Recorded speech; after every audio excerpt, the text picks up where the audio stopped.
Welcome back, ladies and gentlemen, to the 7th installment of Masochists Marathon. I think that's about the 7th take of that intro I've just done, because for some reason today I am really struggling to say the words Masochists Marathon. But yes, I've just gone and done it several times, so now I can actually say it. So this episode we were going to have a quick look at adding some more miners to the iron patch. To be honest, I was going to add a lot more than I actually do. I was going to add another 2 rows and add a 7-4 split it, but then I thought there's not really any rush to get through that iron patch. It's our only main available patch at the moment, and we just decide to go for a quick stroll and have a look at the current only available oil well we have access to, because yeah, well, it's kind of the premise for what I'm going to be talking about this episode, but we'll go into it in a little bit. But I just thought, being as we were nearby, we should stroll over and have a look. So what I want to be doing first off this episode is setting up a coal depot, because we are rapidly going through the initial starting coal patch, and I don't want to be left with no power, because steam is currently our only source of power. So it would be nice to secure that early on. Plus, it gives me an early excuse to set up the depot, and I really do like having a nice train depot. So yes, it does give me a nice excuse to do that. So we just do our rounds on the mining areas just to check any depleted miners. I also wanted to take a quick look at the only coal patch, as we do want to get through this if we are going to be setting up a depot. But yeah, it's not really an excuse to get through it just to have a depot, but it is mining it pretty quickly. Also, last episode we put this down to 1 belt, which probably wasn't the best idea, because we're kind of on the limits of feeding the power we have, and we are going to need to increase our power quite drastically fairly soon. So I do come and have a look at adding a few miners and also getting second input vault. And we get an achievement there for creating circuits, which is excellent because, of course, like I said a few episodes ago, all of the achievements have been reset. Also, at the start of the episode, we cut off any iron to the military science because it's hoovering up a huge amount, and until I can streamline the iron a bit, which was one of my plans this episode, I don't really want it running. We also grabbed some rails earlier, grabbed some more miners, belts, and everything required to make a depot. We also grabbed some engines and a load of steel so that we can create a fully automated rail layer, because that's going to be handy this episode with the amount of trees we're going to have to go through with the rail, and it's nice to take that down. We also need a few other bits and bobs, so I have to head up, grab some more iron, and we also kick off production of the inserters, because we're going to need quite a few. So we might as well get the factory to do it, because we are going to be using them. It does seem like an excessive use of iron, but I have checked the patch and we are still at 700k. So I'm trying to use that patch as wisely as I can. And last night I kind of had a bit of an idea. I was supposed to be recording this episode last night. Obviously, time has no relevance as far as this recording is concerned, so that doesn't really mean anything to when this actually goes out. But last night I was going to record this episode, but I decided to update Factorio to the latest patch, and there was an issue with the picker mod. It kept giving me an error every time I was doing anything with underground belts, and it got a bit annoying. I didn't really want to record with that going off because it was a bit irritating, and I kind of took it as an excuse to do something other than recording. So I decided to go and have a go at some of the new scenarios. I went and did the wave defense one. I don't know if anyone's had a go. It's pretty good fun. It's quite difficult because the waves do get pretty heavy with the rate in which you can actually build the factory, but it gives you a personal roboport, so and you can use blueprints. So you sort of start off trying to do it all manually, and you can only get so far using normal ammunition, and trying to set up piercing ammo is a bit of a fiddle, but it gives you access to oil really early on. So you've got all the tech, apart from a lot of the military research, so like bullet damage, turret damage, but as you kill biters, it gives you points, and you get to spend them as upgrades on those exact things. So the more biters you kill, the better your bullets will be, or your turrets, or whatever. But yeah, it gives you access to oil quite early on. So to begin with, I would try and do it manually, and I got up to like round 8 or 9 or 10 before the biters smashed everything to pieces. And then you start using blueprints, so you start having layouts specifically for the map, and you find you can get further and further. And then I realized you can actually get to laser turrets almost by the very first wave, and laser turrets are way more effective without any upgrades. They're great. And I think the best wave I got to was wave 16, which is, I think, behemoths start coming in just a couple in the wave around wave 14, 15, something like that. I can't remember what it was exactly. And then like 16, 17, you start to get a lot of behemoth biters. And it's basically what I failed at on my last attempt was I just didn't have enough power to run all of the laser turrets I had. There was a wave where they attacked all of my walls all at the same time, and I just completely ruined my power. But it gave me a bit of an idea for this series. Just while I'm rambling on, we're just setting up the coal depot, so I just thought this would be a good opportunity to go through this. But yeah, we've laid out where I want the miners, and you know, picky me was being a bit fussy, and I wanted it all to line up quite nicely because it makes me happy when things line up nicely. So that's what I was trying to achieve. Anyway, back to the whole thing about the wave defense. So I kind of realized it's having a look at the tech tree. It's not actually that hard to get to lasers. Obviously, you need to do oil processing to get the sulfuric acid for batteries, but we pretty much already had the tech for all of that. And I realized, well, the last day or so of recording, I've really been panicking about whether this series is going to be able to even achieve that first ore patch. And I thought it's going to take a lot of research with the military tech using so much iron to get to a level where I can actually clear there. And even then, I'm going to have to spend a huge amount of iron on ammunition trying to clear it. And I don't think normal ammunition is going to be good enough.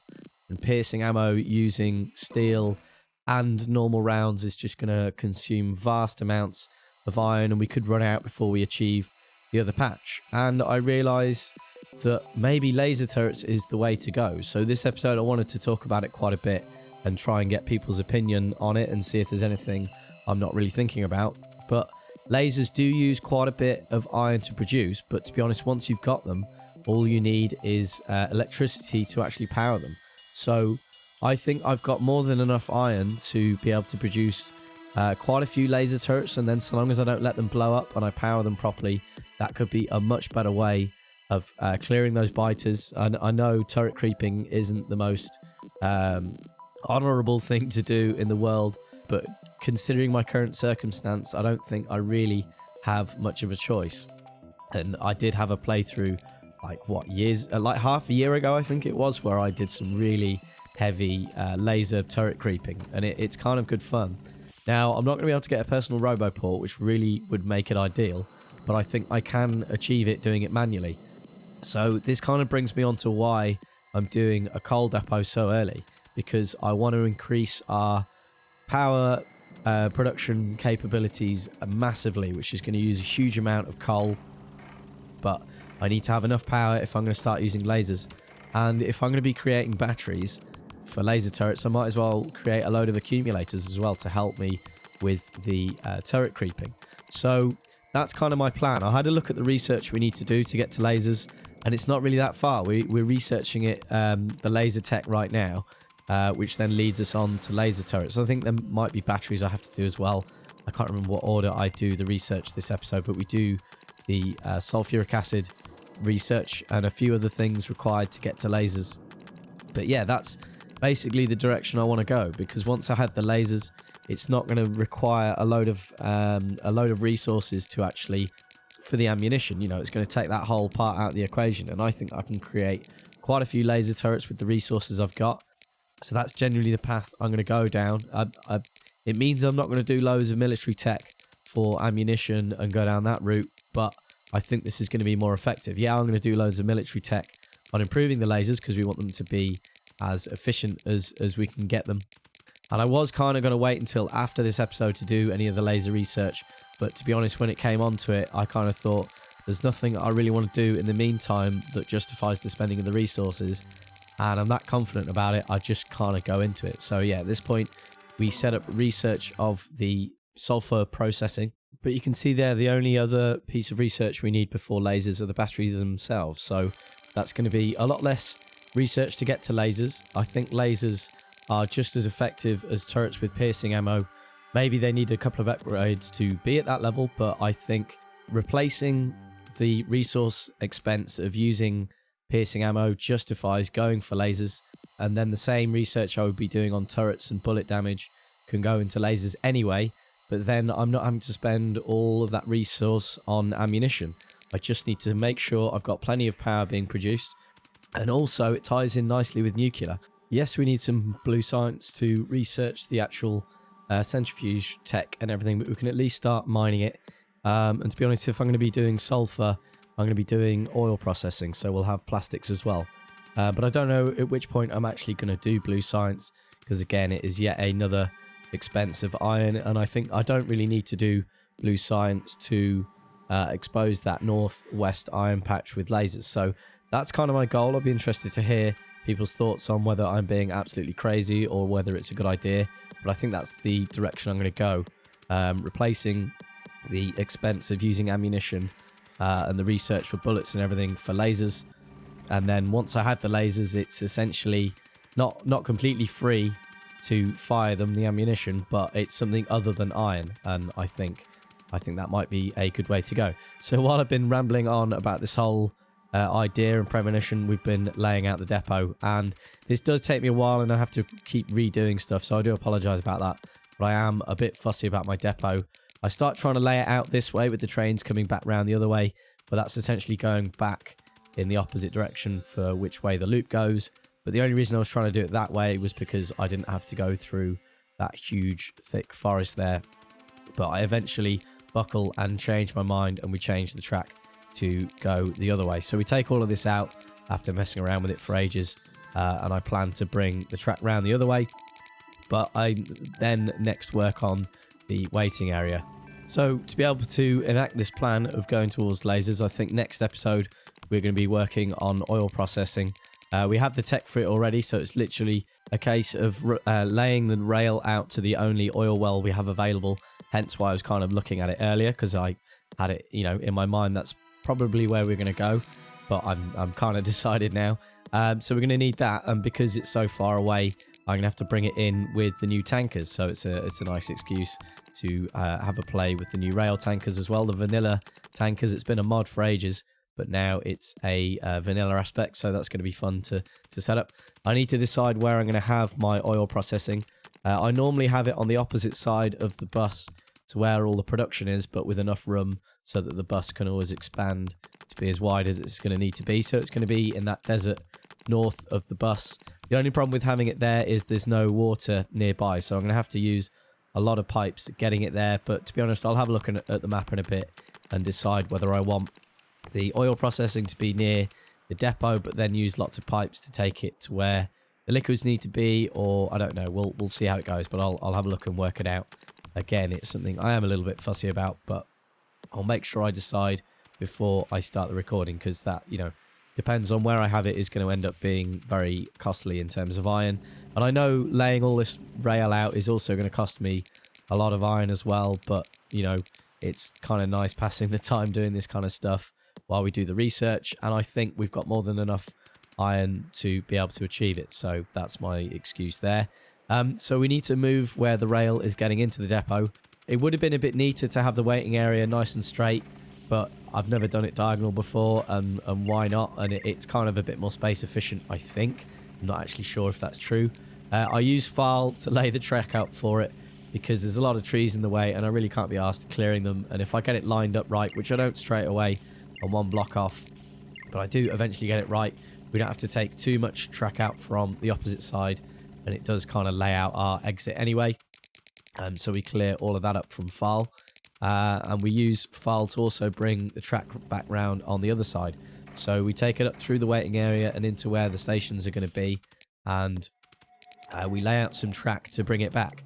And laying out the track, I realised the exit is going to clash with the initial starting iron patch, so I temporarily take it round, but I will straighten that up as soon as those miners have depleted that patch. We also have a go at laying out some ghost rail as well, which turns out to be quite interesting. It marks all the trees for deconstruction that are in the way.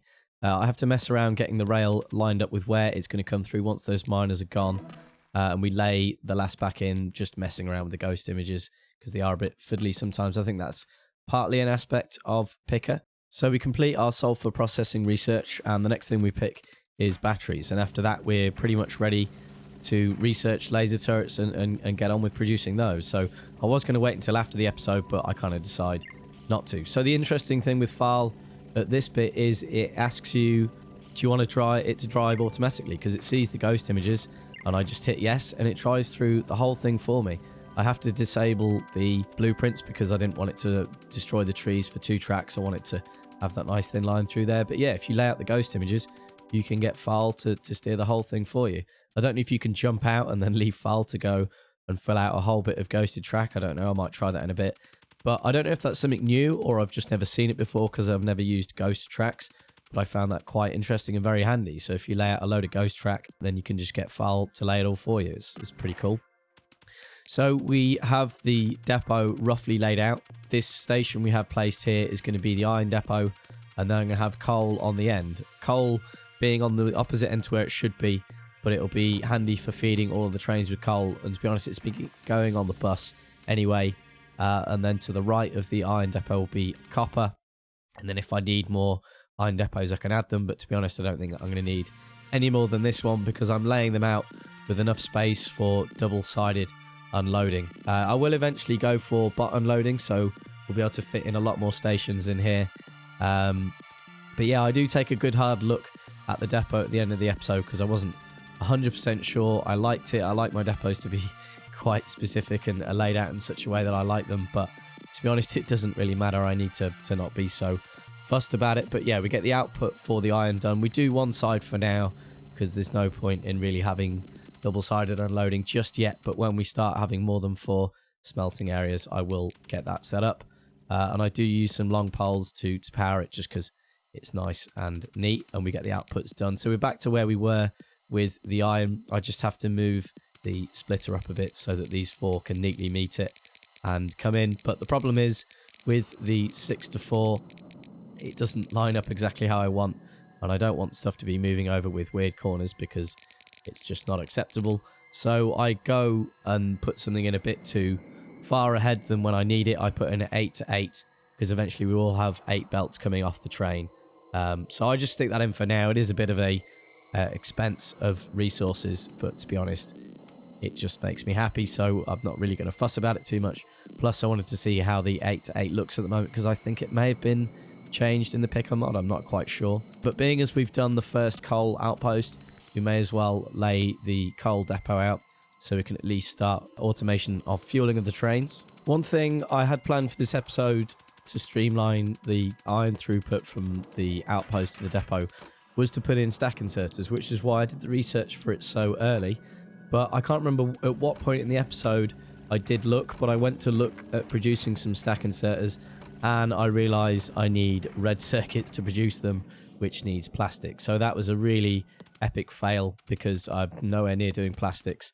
I think that's not going to be done until I go to do blue science. So that was a bit of a waste of resources doing all the research for stack inserters. I also looked at the upgrades for non-stack inserters, and that's like 2 research steps away, and the research for that itself is 1,000 science packs. So there's no way I'm going to be doing that anytime soon. So yeah, that was a bit of waste of resources. So the plan for that bit of the episode, we're supposed to go at the end, but of course we don't do that. And we just start laying out these poles. I'm still not happy because of course they're on the wrong side of the track.